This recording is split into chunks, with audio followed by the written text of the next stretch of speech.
വെട്ടിങ് സാധനങ്ങൾ ഇറക്കട്ടെ സാർ.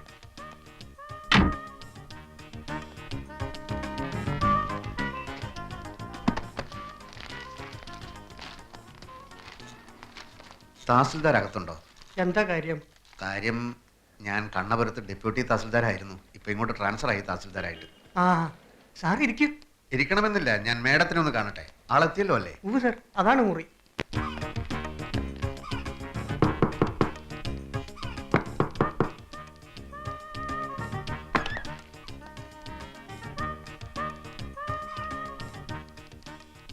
ഞാൻ മാപ്പ് പറയാൻ വന്നതാണ്. ഞാനങ്ങനെ ക്ഷോഭിച്ച് സംസാരിക്കാൻ പാടില്ലായിരുന്നു, പ്രത്യേകിച്ചും ഒരു സ്ത്രീയോട്. ഞാൻ കാരണം ഒരു ഗ്ലാസും പൊട്ടി. ഗ്ലാസ് ഞാൻ വാങ്ങിച്ചു തന്നേക്കാം. എവിടാ നാട്? നാട് ഇന്ത്യ. അയ്യോ മേഡം ഭയങ്കര തമാശക്കാരിയാണല്ലോ, ഇത്രയും ഞാൻ പ്രതീക്ഷിച്ചില്ല. പുറത്തു പോണം, ഞാൻ ഡ്യൂട്ടിയിലാണ്. ഇന്ററപ്റ്റ് ചെയ്യാൻ ഒരാളെ ഞാൻ സമ്മതിക്കാറില്ല. മേഡം എന്നോട് ഇത്തിരി ദയവ് കാട്ടണം. എൻ്റെ 2 പെങ്ങന്മാർക്ക് ഇവിടുത്തെ കോളേജിൽ അഡ്മിഷൻ പറഞ്ഞു വെച്ചിരിക്കുക. വീട്ടു സാധനങ്ങളൊക്കെ പാക്ക് ചെയ്ത് അമ്മ നാട്ടിൽ കാത്തിരിക്കുക. തഹസിൽദാരായി പ്രൊമോഷനായിട്ട് എൻ്റെ ആദ്യത്തെ പോസ്റ്റിംഗ് ആണിത്. മേഡം നല്ല മനസ്സ് വിചാരിച്ച് എനിക്ക് ചാർജ് ഒഴിഞ്ഞു തന്നില്ലെങ്കിൽ എൻ്റെ കാര്യം. ഇയാൾക്ക് കോമൺ സെൻസ് ഇല്ലേ? കാര്യം പറഞ്ഞ മനസ്സിലാവില്ലേ? പുറത്തു പോവാൻ. മേഡം ഞാൻ ഇയാൾ എന്നെ ജോലി ചെയ്യാൻ സമ്മതിക്കുന്നില്ല. മേഡം ഞാൻ get lost I say.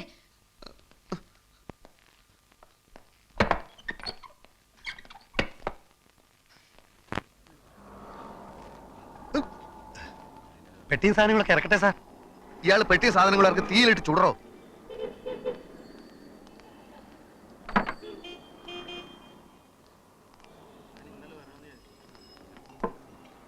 Sir ഇവിടെ പോസ്റ്റിംഗ് കിട്ടി വന്നതല്ലേ, ചുമ്മാ ആ സ്ത്രീയുടെ മുമ്പിൽ താണു കൊടുക്കേണ്ട കാര്യം എന്താ?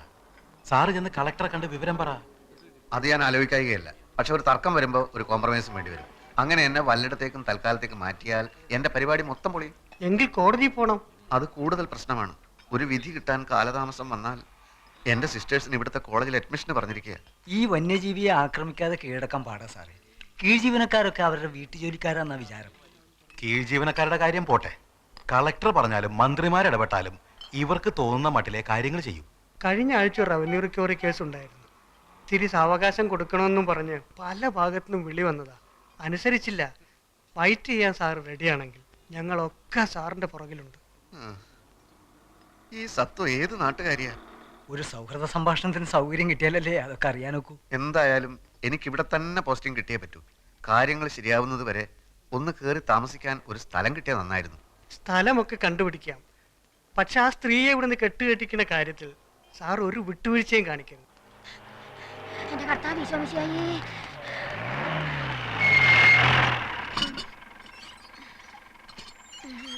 ഒരു കാര്യം തന്നെ പലതവണ പറയണോ? എങ്കിൽ പറയാം. ഞാൻ ഓഫീസിൽ നിന്ന് വരുമ്പോ സാധനങ്ങൾ വാങ്ങിച്ച് ഗേറ്റിൽ കാത്തു നിൽക്കണം, മനസ്സിലായോ? ഞാൻ നേരത്തെ വീട്ടിൽ നിന്ന് ഇറങ്ങിയതാ സാറേ. പലചരക്ക് കടയിൽ നല്ല തിരക്ക്.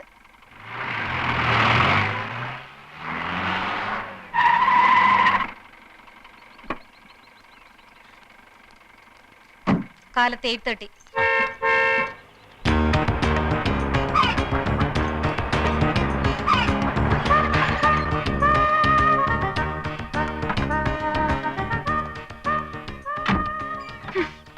പെട്ടികൾ ഇറക്കേണ്ട ആവശ്യമില്ലല്ലോ സാർ. ഇറക്കണോ പെട്ടികള്?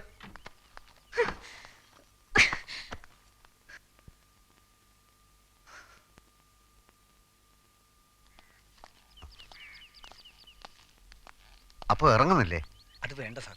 ഈ വീട് സംഘടിപ്പിച്ചതിന് പുറകിൽ ഞങ്ങളാണെന്നുള്ളത് അടുത്ത വീട്ടിലെ വന്യജീവി അറിയണ്ട. എങ്കിൽ ഞങ്ങൾ പോയിക്കോട്ടെ. കാണാം. പറ്റുമെങ്കിൽ രാത്രിയിൽ വരാം. ഓ കാണാം. ഞാൻ ഈ കാറിൽ വീട്ടിലിറങ്ങാം. ഫോൺ നമ്പർ തന്നല്ലോ. എന്ത് ആവശ്യം ഉണ്ടെങ്കിൽ വിളിച്ചാൽ മതി. എനിക്ക് ഒരേ ഒരു ആവശ്യമേ ഉള്ളൂ, എത്രയും പെട്ടെന്ന് ചാർജ് എടുക്കുക.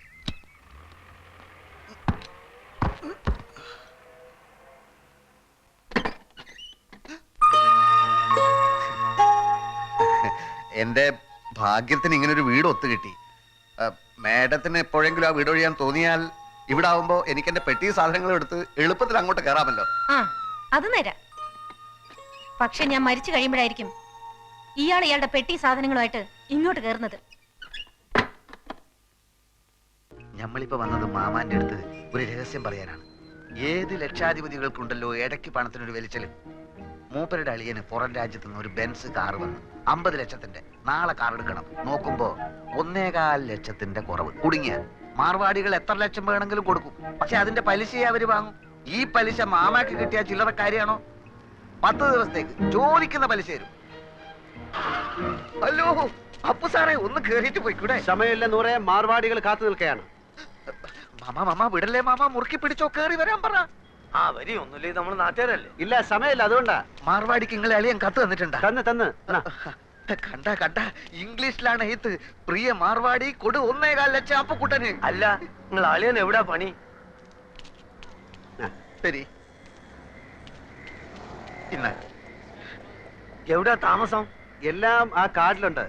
എന്താ ചോദിക്കാ? അല്ല ഒന്നുമില്ല, അതിപ്പം എല്ലാം തുറന്ന് പറഞ്ഞോ മാമ. അത് അപ്പുക്കുട്ടൻ സാറേ, കണ്ട മാർവാടികൾക്ക് കൊടുക്കുന്ന പലിശ നമ്മുടെ മാമക്ക് കൊടുത്തു. അത് എന്നോട് ഇപ്പൊ ഇവിടെ ചായ കൊണ്ടുവരാൻ പറഞ്ഞു. കടന്നു പോലെ ഒത്ത് നിങ്ങൾ ചാവിടിക്ക്. അല്ലെങ്കിൽ ഈ 1.25 ലക്ഷത്തിന് മാർവാടിക്ക് എന്ത് പലിശ കൊടുക്കും? അളിയന് പലിശ അല്ല പ്രശ്നം. കാര്യങ്ങൾ നല്ല വെട്ടിയും തീയും പോലെ അടക്കണം. പലിശ എത്ര വേണമെങ്കിലും കൊടുക്കും. 1.25 ലക്ഷം എടുത്ത് കൊടുക്കും മാമ. ഇവിടെ ഉദ്യോഗമോ ബിസിനസ്സോ ഇല്ലാത്ത ആൾക്കൊന്നും പണം കൊടുക്കൂല. ഒരു കാര്യം ചെയ്, ഞാൻ നാളെ നിങ്ങൾ അളിയന്റെ വീട്ടിലേക്ക് വരാം. നിങ്ങൾ അവിടെ ഉണ്ടാവുമല്ലോ. നാളെ ഞാൻ ഉണ്ടാവില്ല. ഞാൻ ഡൽഹി വരെ ഒന്ന് പോകും. അതെന്തിന്? ഒരാളെ കാണാൻ 3-4 ദിവസം കഴിഞ്ഞ് വരും. എന്റെ കൈ പഠിച്ചോനെ ബാപ്പാ. നൂറേ, എടാ നൂറേ, എന്താ മാമ? എന്റെ കൂട്ടുകാരൻ പോവാണ്. 100 രൂപ. ഇല്ല, ഓൻ വരുന്നില്ല. ഓൻ ഇവിടെ പണിയുണ്ട്. നിങ്ങൾ പോയിക്കോളി. അപ്പൊ ശരി. ലേശം കാര്യം. എന്ത് കാര്യം മാമ? ഈ എന്തിനാണ് ഇപ്പൊ അർജന്റ് ആയിട്ട് അടുക്കളയിൽ പോയത്? കപ്പുണ്ടൊക്കെ? എടാ പ്രായം കഴിഞ്ഞ ഒരു പെൺകുട്ടി ഇല്ലാത്ത എത്ര കിട്ടിയാലും പഠിക്കൂലെന്ന് വെച്ചാല്.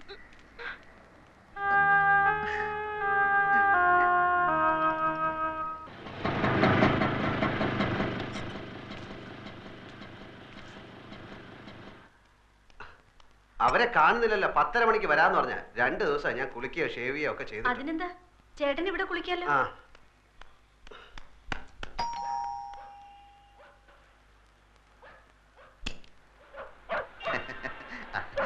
ബീരാനിക്ക വരുമെന്ന് പറഞ്ഞിരുന്നു.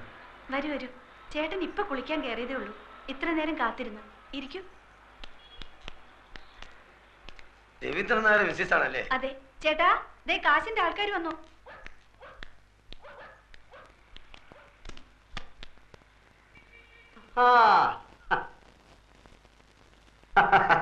ബീരാനിക്കല്ലേ? ആ. ഇതാണ് ആള്. ഞാന് ഷേവ് ചെയ്തോണ്ടിരിക്കായിരുന്നു. അല്ല, നിങ്ങൾ സേവ് ചെയ്യുമ്പോ പുരികം പൊരിക്കല്ലോ. അത് തലയിൽ കൂടെ തൈരും കൂടെ ഇല്ല, ധൃതി തേച്ചപ്പോ എല്ലായിടത്തോടെ ആയിപ്പോയി. ഞാൻ ഓഫീസിൽ പോകാൻ ലേറ്റ് ആയി. നിങ്ങൾ വരുന്നുള്ളത് കൊണ്ട് ഞാൻ ഇപ്പൊ എളുപ്പം ധൃതി തേച്ചപ്പോ ലേറ്റ്. ഇല്ല, നമ്മൾ എത്ര വേണമെങ്കിലും രാഹുകാലത്തിന് 2.5 മിനിറ്റേ ബാക്കിയുള്ളൂ. ഞാൻ ബീരാനിക്കെ പോലെ ഒരു വലിയ മനുഷ്യന്റെ ആദ്യമായിട്ട് ക്യാഷ് വാങ്ങിക്കാമല്ലോ. അപ്പം നമുക്ക് ലേറ്റ് ആക്കട്ടെ, രാഹുകാലം തെറ്റിക്കാതെ. ഇതിലിപ്പത്തിന്റെ ഒപ്പിട്ടേക്ക്. സത്യമുള്ള പൈസ ആയതുകൊണ്ട് പലിശ കുറച്ച് കൂടുന്നേ ഉള്ളൂ. സാരമില്ല, ആവശ്യക്കാരന് ഔചിത്യമില്ലല്ലോ. ഇവിടെ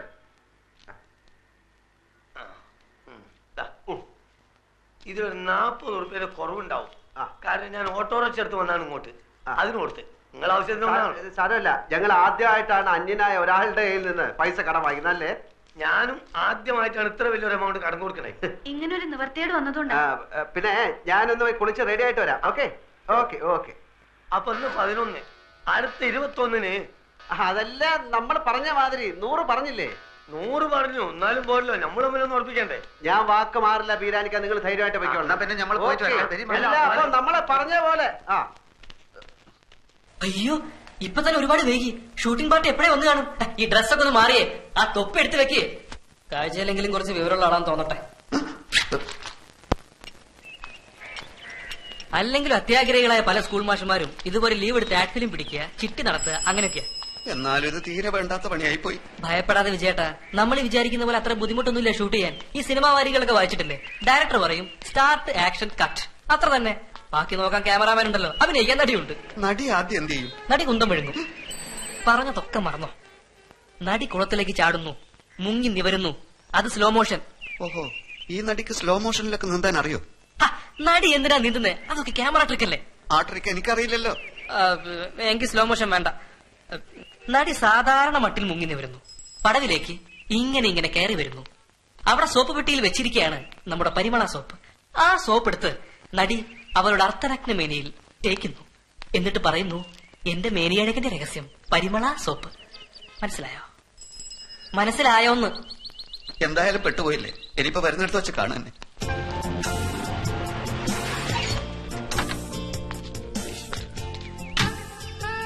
ഇറങ്ങി വാ. ഇങ്ങോട്ട് നടക്കാം.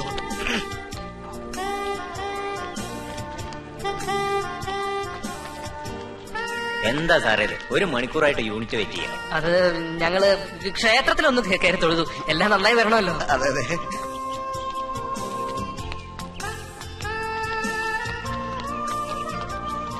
എങ്കിൽ പിന്നെ സമയം കളയാൻ തുടങ്ങാം അല്ലേ സാർ? തുടങ്ങാം, ഞാൻ റെഡി. Start, action, cut.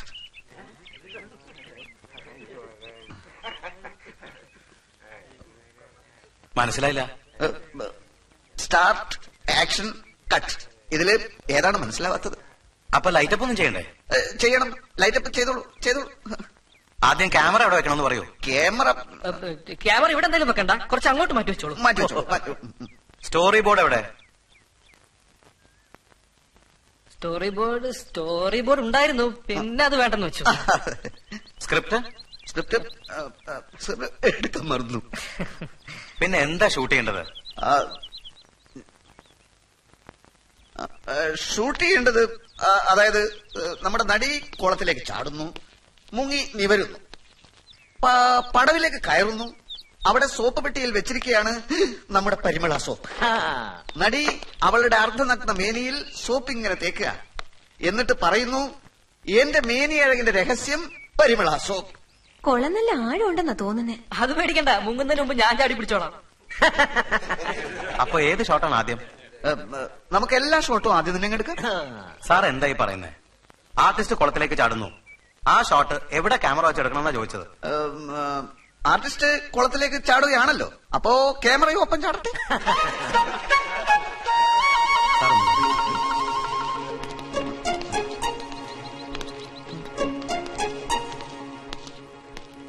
ഒന്നുകിൽ ഇവന്മാർക്ക് ഭ്രാന്ത, അല്ലെങ്കിൽ ഫ്രോഡുകൾ. കൂടുതൽ വെച്ചോണ്ടിരിക്കാതെ ഓടിക്കുന്നത് നല്ലത്. സാറ് വിഷമിക്കണ്ട, സംഗതി ഞാൻ ഷൂട്ട് ചെയ്ത് തരാം. അത് മതി, കാശ് കുറച്ച് ചെലവായതാണ്. ഡോക്ടർ സാറേ, സാർ ഇതിനു മുമ്പ് എത്ര ആഡ് ഫിലിം ഡയറക്ട് ചെയ്തിരുന്നാ പറഞ്ഞ? ഒരു 10-15 എണ്ണം ചെയ്തിട്ടുണ്ട് സാർ. സാർ ക്ഷമിക്കണം, ഞാൻ സത്യം പറയാം. ഇവൻ പറഞ്ഞു ഡയറക്ഷൻ എളുപ്പപ്പണിയാണെന്ന്. ഞാൻ ഇതുവരെ ഒരു ഷൂട്ടിംഗ് പോലും കണ്ടിട്ടില്ല സാർ. 2 അണ്ണന്മാരും കൂടി ആളുകളെ പറ്റിക്കാറിങ്ങിരിക്കുകയാണ് അല്ലേ?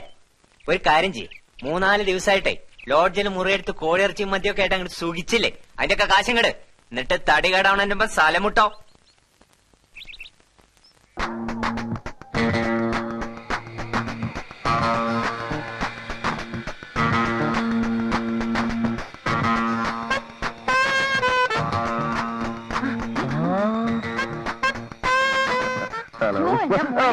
Please, ma'am, please don't touch me. This is not the place to show all these cheap sentiments. നമ്മുടെ ഡ്രൈവറാ അറിയാം, ഞങ്ങൾ ഒരുമിച്ച് പഠിച്ച ശംഭു. എനിക്ക് ഓർമ്മയില്ല. വെൽ, സ്റ്റേറ്റ്സിൽ VIP റിസീവ് ചെയ്യുന്ന ഇങ്ങനെയല്ല. ഞാൻ കാണിച്ചു തരാം. Stretch your hands like this, keep your head down. Sorry. Okay. നമ്മുടെ കാർ എവിടെ? പുറത്തുണ്ട്, എടുത്തോളാം. ഇതാ ഇത് തന്നെ. നോൺസെൻസ്. ഈ ചക്രവണ്ടി മാറ്റണമെന്ന് ഞാൻ എഴുതിയിരുന്നില്ല. ക്ഷമിച്ചു മോനെ, പുതിയതൊരെണ്ണം ബുക്ക് ചെയ്തിട്ടുണ്ട്. എത്ര പറഞ്ഞാലും മനസ്സിലാവാത്ത കൾച്ചറൽ പീപ്പിൾ. ഓക്കെ, നമുക്ക് മുന്നിൽ കയറാം. മോ സുഖമായി ബാക്കിൽ ഇരുന്നോട്ടെ. ചെല്ലേ ഡ്രൈവർ.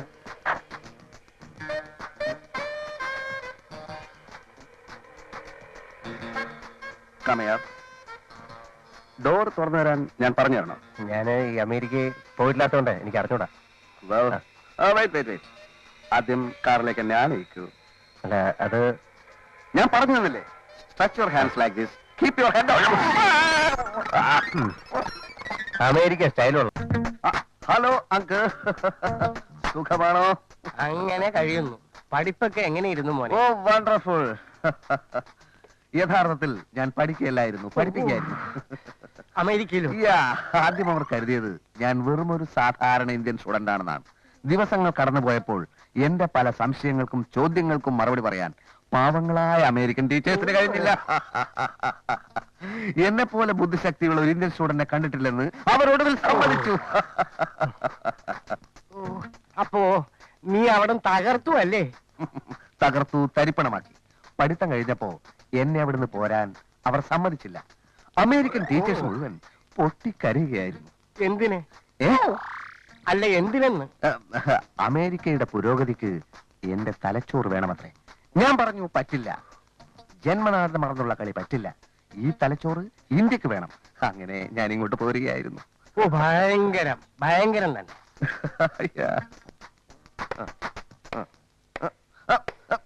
സ്റ്റോപ്പ്. അതൊക്കെ ഉറപ്പിച്ചാൽ മതി. ക്രിക്കറ്റ് കളിക്കാനാണ്, പശുക്കളെ കെട്ടാനല്ല. ക്ഷമിക്കണം, എനിക്ക് ഈ കളി അത്ര വശമില്ലാത്തോണ്ടാ. ഓ, ഇത് കേട്ടാ തോന്നുന്നു മറ്റു കളികളൊക്കെ വലിയ വശമാണ്. അതൊന്നും പറയണ്ട. സ്കൂളിൽ ഫുട്ബോൾ ടീമിന്റെ ക്യാപ്റ്റൻ ഞാനായിരുന്നില്ലേ? മാധവനത് ഓർമ്മയില്ലേ? എന്താ മാധവനോ? എന്റെ ഡ്രൈവർ എന്റെ പേര് വിളിക്കുന്നു. നമ്മളൊക്കെ ഒന്നിച്ച് പഠിച്ചവരല്ലേ? എന്ന് വെച്ചാൽ അപ്പനെ കയറി കളിയാന്ന് വിളിക്കോ? അപ്പനെ കയറി അച്ഛാന്ന് വിളിക്കാമല്ലോ. സാറേ എന്ന് വിളിക്കണം. പിന്നെ ആര് പറഞ്ഞു ഞാൻ മാധവനാണെന്ന്? MA ധവാൻ, അതാ ഇപ്പൊ എന്റെ പേര്. ധവാൻ സാർ എന്ന് വിളിക്കണം. പേര് മാറിയ വിവരം ഞാൻ അറിഞ്ഞില്ല സാറേ. പേര് മാത്രമല്ല, അടിമുടി മാറി. ഒന്നിച്ച് പഠിച്ച കാര്യമൊന്നും ഇനി മിണ്ടരുത്. അതെനിക്ക് കുറച്ചില്ല. താഴേക്കിടയിലുള്ള ഒരു തൊഴിലാളി മേലേക്കിടയിലുള്ള ഒരു മുതലാളിയോട് എങ്ങനെ പെരുമാറുന്നോ അതേപോലെ പെരുമാറിയാ മതി. ഇനി ഞാൻ എന്താ ചെയ്യേണ്ടത്? ഞാൻ ബാറ്റിംഗ് തുടങ്ങുകയാണ്. ബൗൾ ചെയ്തോളൂ. ഇതെങ്ങോട്ടാ എറിയേണ്ടത്? ഈ കുറ്റി ലക്ഷ്യമാക്കി എറിഞ്ഞോളൂ. ഞാൻ പന്തടിച്ച് ദൂരെ പായിക്കും. ഇവിടുന്നല്ല, ഞാൻ കാണിച്ചു തരാം. ഈ കുറ്റിയുടെ അടുത്തുനിന്ന് ഇങ്ങനെ ബൗൾ ചെയ്യണം, അല്ലാതെ മാങ്ങക്കറിയുന്ന പോലെയല്ല.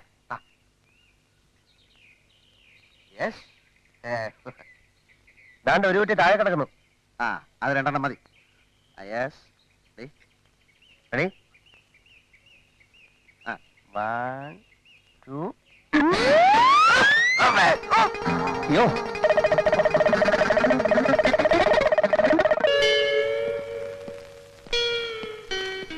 സമയമായോ? ഇതിന് കുറച്ച് ടൈം എടുക്കും. അല്ല, ചെറിയൊരു ചൊറിച്ചിലുണ്ട്, അതുകൊണ്ട് ചോദിച്ചതാ. എന്തായി? എന്താവാൻ? അല്ല, ഫേസ് നല്ലപോലെ വിളിക്കണം. ഇവൻ ബോംബെ പോയി വല്ലാതെ കറുത്തുപോയി. കൂടുതൽ വിളിക്കണമെങ്കിലേ പെയിന്റ് അടിക്കണം, ഇല്ലെങ്കിൽ പുറമേയുള്ള തൊലി ചെത്തി കളയണം. ഒരു പണി ചെയ്യുമ്പോൾ ശല്യപ്പെടുന്നത് എനിക്ക് ഇഷ്ടമല്ല. അത്ഭുതം കൊണ്ട് ഞാൻ അയാളോട് ചോദിച്ചു. അപ്പോഴാണ് അറിയുന്നത് പണ്ടേ അയാൾ ഭയങ്കര സ്മാർട്ടായിരുന്നെന്ന്. ഏതോ ഒരു കളിയിൽ ഇന്ത്യൻ ടീമിന്റെ ക്യാപ്റ്റൻ ആയിരുന്നു അത്രേ ബാബുരാജ്. ഏതിന്ത്യൻ ടീം? ഏതോ ഒരു ഇന്ത്യൻ ടീം. മാത്രമല്ല അയാളുടെ കവിയാണ്. കവി എന്ന് പറഞ്ഞാൽ വെറും കവിയല്ല, നിമിഷ കവി. എന്തിനെ കുറിച്ച് പറഞ്ഞാലും ആ പറഞ്ഞതിനെ കുറിച്ച് കവിത ഉണ്ടാക്കും. പരീക്ഷിക്കാനായി ഞാനൊരു സബ്ജക്ട് പറഞ്ഞു. അപ്പ ചൊല്ലി കവിത, ഇട്ടി വെട്ടുന്ന കവിത. അങ്ങനെയാണോ? എന്നാൽ ഞാനൊരു സബ്ജക്ട് പറയാം. കവിത ഉണ്ടാക്കാൻ നോക്കാലോ? പിന്നെ വാ. പക്ഷെ ബാബുരാജ്, എല്ലാരും എന്താ ഇവിടെ? ഞങ്ങളൊക്കെ വെറുതെ. ഞാനൊരു സബ്ജക്ട് പറയാം. ആ കവിത എഴുതാനേ ഞാൻ പറയാം. വേണ്ട, ഞാൻ പറയാം. ശരിയാവൂല മോനെ. ശരിയാവും. അല്ല, കുട്ടി പറയട്ടെ, പറയൂ. കുന്തം. എന്റെ സബ്ജക്ട് കുന്തമാണ്. കുന്തത്തെ പറ്റി ഒരു കവിത ചൊല്ല്. മോനെ, ബാബുവേട്ടനെ കളിയാക്കരുത്.